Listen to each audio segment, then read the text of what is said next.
Hi mga kalods, for today's video mga kalods, may share ako sa inyo mga kalods. Ito mga kalods, sinulit ito mga kalods. Ituturo ko sa inyo kung anong ginagamit kong sinulit mga kalods, kung anong size. Para lang to sa hindi nakakaalam, yung nagre-repair ng sapatos, kung anong size na sinulit ang ginagamit nila. Ito mga kalods, bubuksan natin ito mga kalods, papakita ko sa inyo. Nabili ko pala ito mga kalods sa halagang 320 mga kalods. Sa Shopee ko ito nabili mga kalods. Ang size pala nito mga kalods, size 15. Maganda ito mga kalods, size 15 na sinulit para sa sapatos.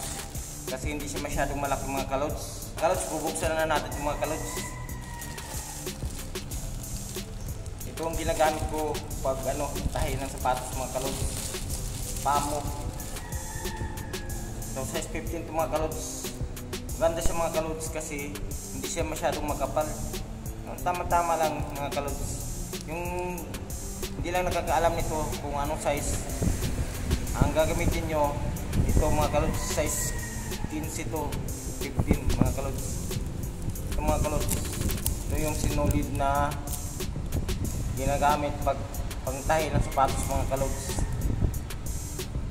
Okay mga kalods, sa Shopee lang natin itong mga kalods mabili. 500 grams pala itong mga kalods.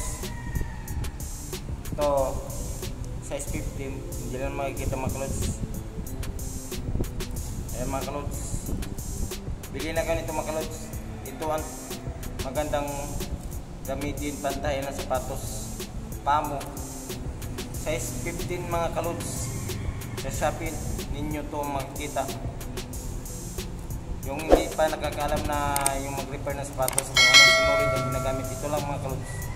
Okay mga kalods, dito na lang tayo mga kalods. Bye bye.